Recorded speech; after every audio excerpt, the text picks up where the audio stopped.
Eh bien, je veux vous parler aujourd'hui de prendre la décision d'être une personne plus excellente. Restez donc avec nous à l'écoute parce que le programme d'aujourd'hui pourrait vraiment vous changer la vie.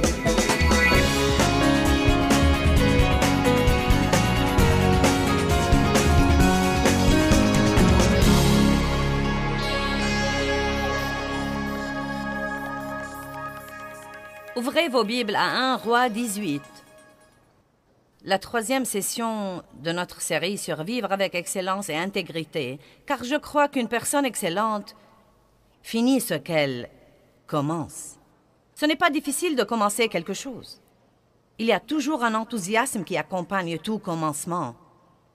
Mais il faut un vrai homme ou une vraie femme de Dieu avec une vraie détermination pour mener les choses à bien, surtout quand vous essayez de faire quelque chose sur le conseil de Dieu, car la dernière chose que le diable veut que vous fassiez, c'est d'être un chrétien obéissant.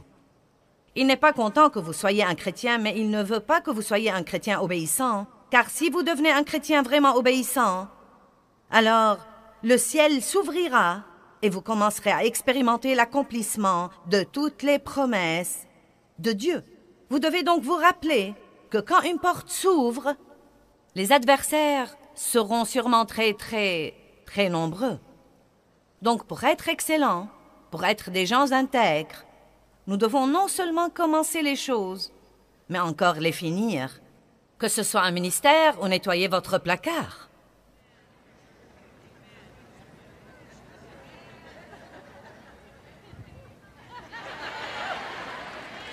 Ou bien nettoyer votre garage. Vous préféreriez que je n'aborde pas ce sujet, n'est-ce pas? Mais franchement et sincèrement, vous croyez que je me mêle de ce qui ne me regarde pas? Prenez soin des trucs que vous avez et ne vivez pas dans le désordre, car cela vous donnera mauvaise conscience à l'égard de beaucoup de choses dans votre vie. Regardez autour de vous et commencez quelque part et persévérez jusqu'à ce que vous arrangiez les choses, parce que le désordre de votre maison influe sur toutes les décisions que vous prenez. Les petites choses sont très importantes. Finissez donc ce que vous commencez. Comme je l'ai déjà dit, ce n'est pas facile de commencer quelque chose. Vous avez normalement des gens qui vous encouragent et vous avez tous les trucs émotionnels pour vous aider. Mais pour arriver à mener les choses à bien, il vous faut de la détermination divine. 1 Roi 18. Élie avait prié pour qu'il ne plût pas. Et la Bible dit qu'il ne tomba pas de pluie pendant 3 ans et 6 mois.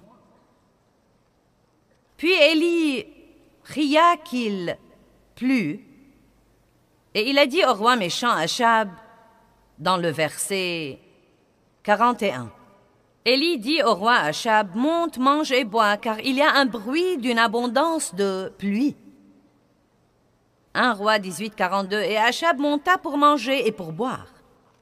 Et Élie monta au sommet du Carmel, et il se courba jusqu'à terre et mit sa face entre ses genoux. Or, quand il a dit à Achab qu'il allait pleuvoir, il ne pleuvait pas encore, et il n'y avait aucun signe qui montrait que le temps était à la pluie. Il lui a dit donc ce que Dieu lui avait mis dans le cœur, et il parlait strictement par la foi. Et vous allez voir, dans un instant, la puissance de la foi.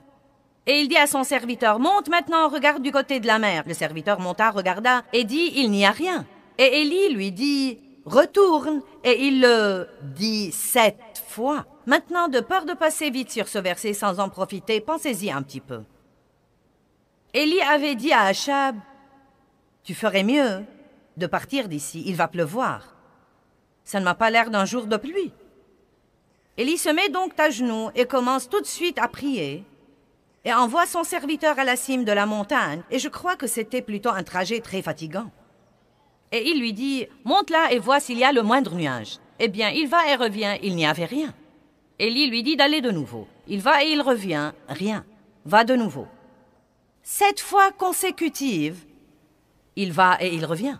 Et finalement, il revient et dit, « Eh bien, il n'y a pas grand-chose, mais il y a un petit nuage de la taille de la main d'un homme. » Et avec ça, Élie était tout excité. Élie était tout excité. La Bible dit qu'il s'est ceint les reins et que l'Esprit du Seigneur était sur lui et qu'il a couru 32 kilomètres.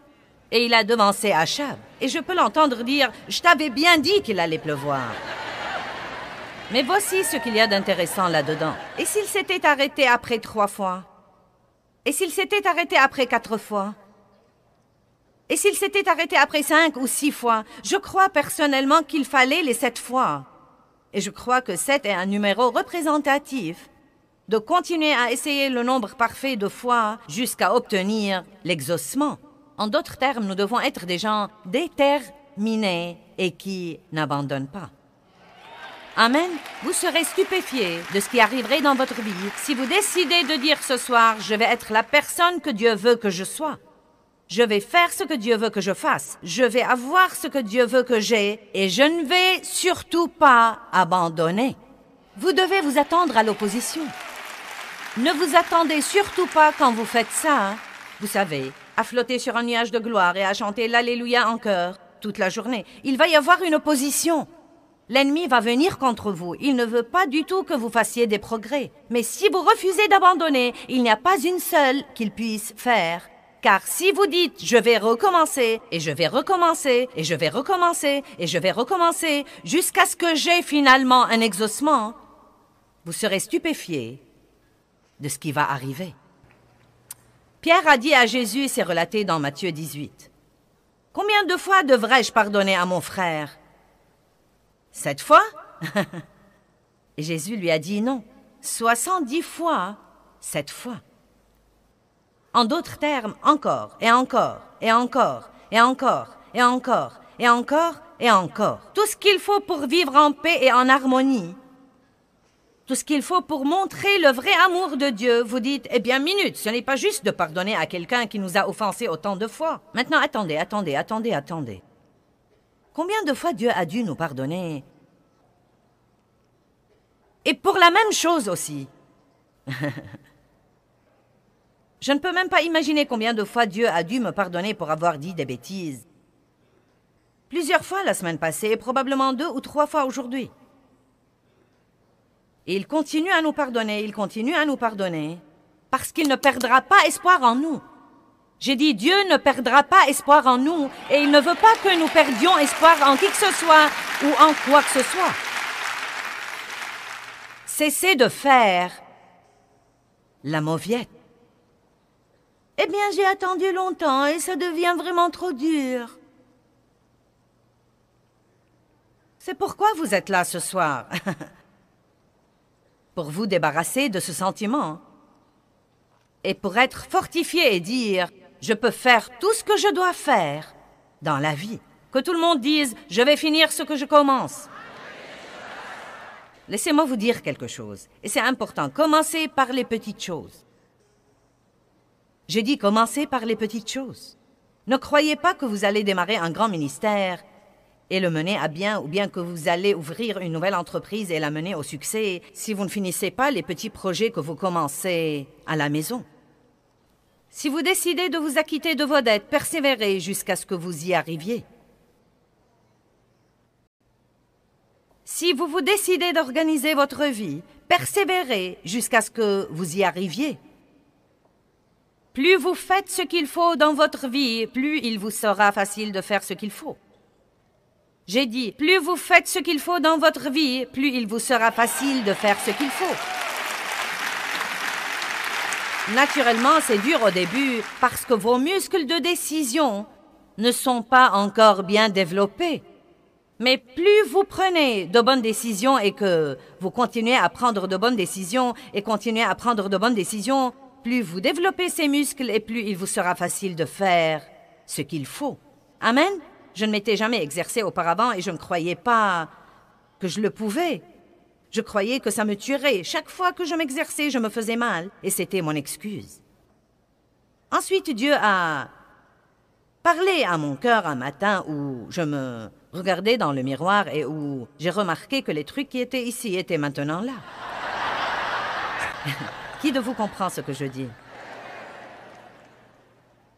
Et donc, vous savez, Dave et moi vieillissons, mais nous croyons qu'il y a beaucoup de bien que nous pouvons encore faire et pendant le temps que Dieu nous donne à vivre, nous voulons porter beaucoup de fruits. La Bible promet même que vous pouvez porter plus de fruits dans votre vieillesse que dans votre jeunesse. Et donc, nous nous en réjouissons à l'avance. Vous savez, il paraît parfois que quand vous êtes là depuis longtemps, les gens ont tendance à avoir confiance en vous parce qu'ils ont vu une certaine consistance. Et comme vous le savez, nous avons enseigné la parole de Dieu pendant 32 ans. Et nous étions là, et nous étions là, et nous étions là, et nous étions là, et nous étions là. Et donc, je crois que notre ministère a vraiment une bonne réputation. Il y a des gens qui essayent de la ruiner, mais je crois que la plupart d'entre vous connaissent notre cœur et savent que nous essayons d'aider les gens. Et donc, nous sommes dans une étape importante de notre vie.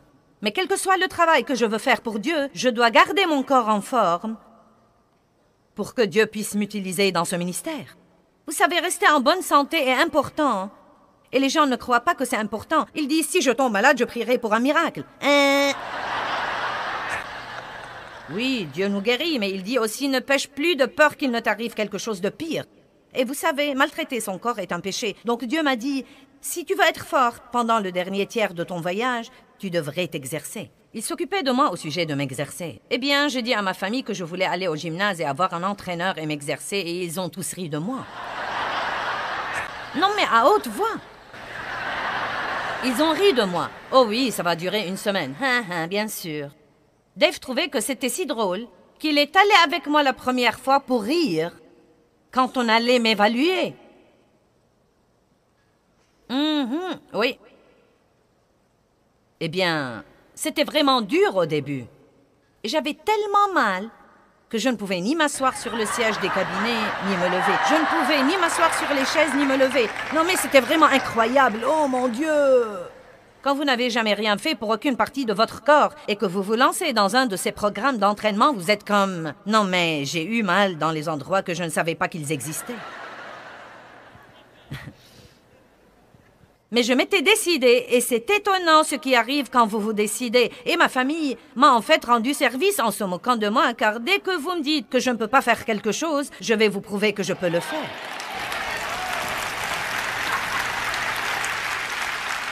Nous voilà donc, 1 an et demi plus tard, et je ne manque jamais une séance, sauf si je ne suis pas là. Et ça a été une des meilleures choses. Maintenant, ça fait partie de ma routine. Je ne m'efforce même pas d'y aller, au contraire, j'ai hâte d'y aller. J'aime ça, ça me stimule, mais c'était vraiment très dur au départ. Vous devez continuer malgré toutes les difficultés.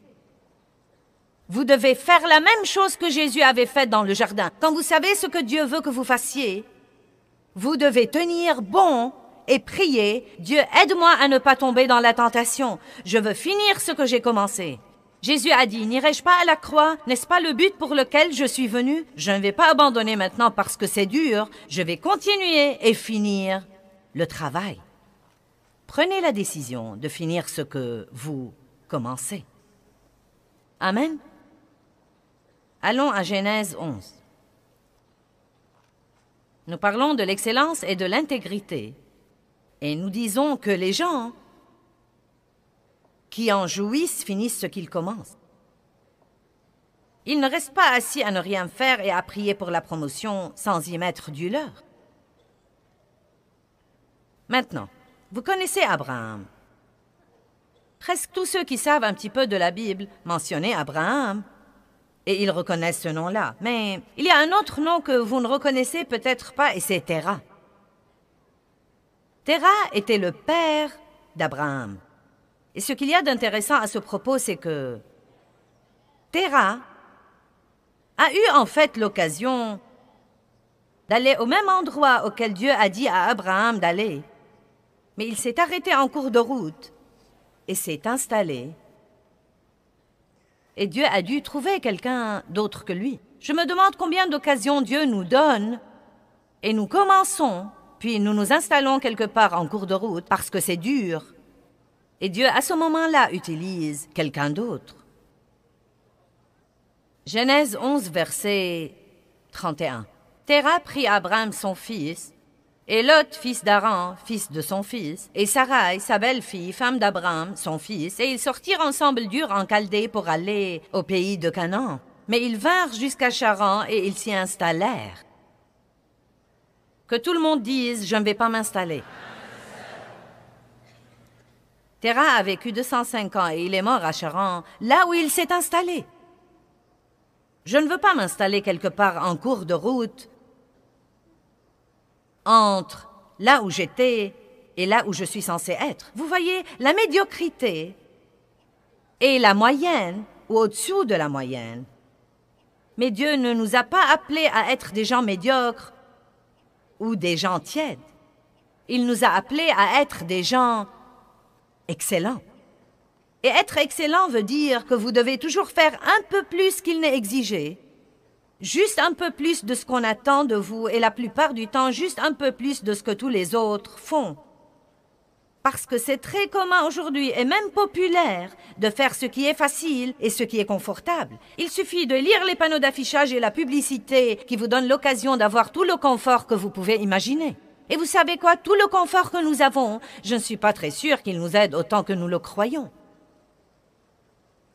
Les gens aujourd'hui n'ont pas grand-chose à faire et ils se plaignent tout le temps. Pour laver les plats, nous pressons un bouton.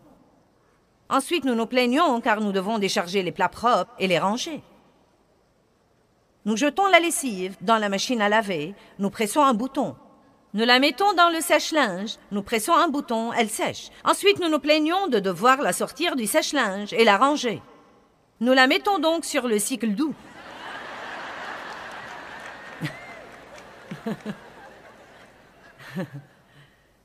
Nous avons des escaliers roulants et des ascenseurs et l'air conditionné et nous ne sommes pas censés suer, nous ne sommes pas censés nous fatiguer, nous ne sommes pas censés de faire grand-chose. Et pourtant, nous nous plaignons probablement plus que toute autre génération. Et je crois, en réalité, qu'une des meilleures choses pour nous, c'est de travailler dur et de faire toujours des efforts. Et croyez-moi, le fait d'avoir toutes les facilités dans la vie ne nous rend pas vraiment service comme nous le croyons. C'est comme l'homme qui a vu l'œuf de l'aigle et qui a vu l'aiglon travailler dur et lutter pour sortir de la coquille. Il ne comprenait pas le style de vie de l'aigle. Il ne comprenait pas que Dieu a mis une petite dent au bout du bec de cet aiglon et qu'une partie de son développement pour devenir un aigle était de picoter, picoter, picoter, picoter, picoter, picoter, encore et encore et encore et encore et encore et encore et encore et encore, jusqu'à ce qu'il puisse sortir de cette coquille. Et que c'est là qu'il acquiert la ténacité pour être l'aigle que nous tous admirons, pour avoir essayé encore et encore et encore pour sortir. Mais cet homme a vu ce qui arrivait, a voulu lui faciliter la tâche, et l'aiglon n'a pas survécu. Nous devons très souvent prendre le parcours le plus dur pour notre protection. Donc quand vous pensez que Dieu aurait pu vous faciliter les choses et il ne l'a pas fait, sachez qu'il bâtit en vous la foi dont vous aurez besoin plus tard. Ces années où nous avons d'abord démarré notre ministère et les 6 années où nous avons dû espérer en Dieu pour toutes choses, non mais les chaussettes, les sous-vêtements, les casseroles, les chaussures, non mais tout. Et j'avais quitté un travail à plein temps et je m'attendais à ce que Dieu nous bénisse. Et j'étais loin de me douter qu'il nous bénissait d'une façon plus profonde. Il nous apprenait à lui faire confiance. Non mais il nous apprenait à lui faire vraiment confiance car j'étais autrefois une femme habituée à m'occuper de moi-même. Mais j'avais ma limite. Il y avait une limite à ce que je pouvais faire et Dieu savait que dans la situation où il me mettrait, j'aurais certainement besoin de beaucoup plus que je ne pourrais jamais me procurer. Il a dû donc supprimer ce que j'avais et m'amener à me fier complètement à lui et je ne comprenais pas ça. Nous ne comprenons jamais quand nous sommes de ce côté des choses. Ce n'est que quand nous passons à l'autre côté des choses que nous comprenons vraiment ce que fait Dieu. Maintenant, avec toutes les finances dont ce ministère a besoin, c'est bien que j'ai appris à espérer en Dieu pour les chaussettes et les sous-vêtements. Beaucoup de gens veulent que Dieu fasse quelque chose de grand pour eux, mais ils ne sont pas prêts à être fidèles dans les petites choses que Dieu leur donne à faire. Si vous vous demandez pourquoi vous n'avez pas été promu dans l'Église, alors que vous prêchez mieux que le pasteur et chantez mieux que le leader de l'adoration, Puis-je vous dire quelque chose? Il vous faut beaucoup plus que votre don pour réussir. J'ai dit, il vous faut beaucoup plus que votre don pour réussir. Tant de gens ont un don qui peut les prendre quelque part, mais pas assez de caractère pour les garder là une fois qu'ils y arrivent. Et Dieu ne cherche plus des gens qui le mettent dans l'embarras devant le monde. Donc, oui, peut-être que nous avons des dons, mais notre période d'attente teste tous ces autres trucs. Allez-vous finir ce que vous avez commencé? Allez-vous être une personne excellente, même à la maison quand personne ne vous voit derrière les portes fermées? Allez-vous vivre devant Dieu, devant l'œil du Tout-Puissant qui voit tout, et allez-vous vous soucier davantage de ce que pense Dieu que de ce que pensent tous les autres? Je veux que vous ayez, non mais, une ténacité à toute épreuve ce soir, et je veux que vous alliez de l'avant, que vous soyez ce que Dieu veut que vous soyez, et fassiez ce qu'il veut que vous fassiez, et ayez ce qu'il veut que vous ayez, et je veux que vous ne suiviez pas le courant avec tous les médiocres qui se trouvent dans le monde aujourd'hui. Mais vous devez vous lever et dire, si je suis la seule personne qui fait ce qu'il faut, je vais le faire de tout mon cœur. Dieu, si tu veux bien m'aider, je vais faire de mon mieux pour faire tout ce que je dois faire comme il faut.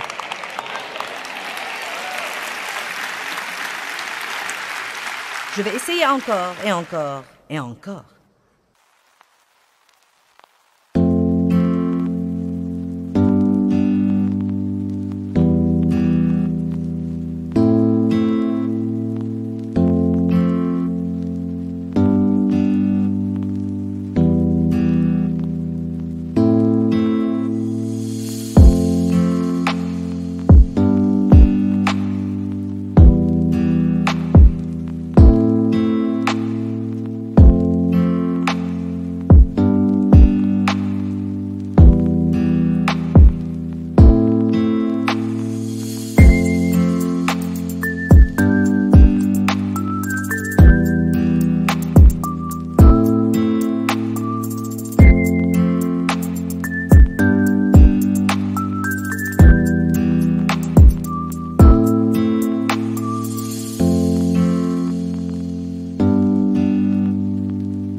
Eh bien, Terra s'est installé à Charan, et il est mort à Charan, et j'aime ça. Tu meurs là où tu t'installes. Et beaucoup de gens meurent avant de mourir physiquement. Ils s'installent quelque part là où ce n'est pas ce qu'ils avaient dans le cœur, pas là où Dieu les a appelés à être. Maintenant, ils n'ont pas de vrai but, ils n'ont pas une vraie vie en eux. Ils s'ennuient, ils sont malheureux, déprimés, grognons et difficiles à vivre. Parce qu'ils se sont installés et n'ont pas persévéré pour avoir la meilleure chose que Dieu avait pour eux. Donc Dieu va essayer de nouveau. 12:1. Maintenant, à Charan, l'Éternel dit à Abraham, « Va-t'en pour toi-même, pour ton bien, de ton pays et de ta parenté et de la maison de ton père dans le pays que je te montrerai. Et si tu fais ça, je ferai de toi une grande nation, et je te bénirai d'une abondance de bénédictions.